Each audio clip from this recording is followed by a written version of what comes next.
К нам в автостудию обратился владелец нового Exit VX с жалобой на кровь из ушей от своей аудиосистемы. Хрипы из динамиков сводили с ума, и это вроде как стандартная болячка этого авто.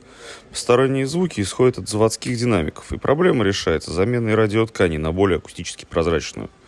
Раз уж мы лезем в дверки, логичным решением будет попутно сделать их полную шумоизоляцию. Так и в машине тише, и на звуки аудиосистемы это скажется только положительно. Снимаем обшивки, раскатываем шумку. Гриль динамиков переобуваем в новую ткань и аккуратно собираем все назад. Профит. Никаких хрипов и отличный звук премиальной акустики теперь радует владельца этого Exit.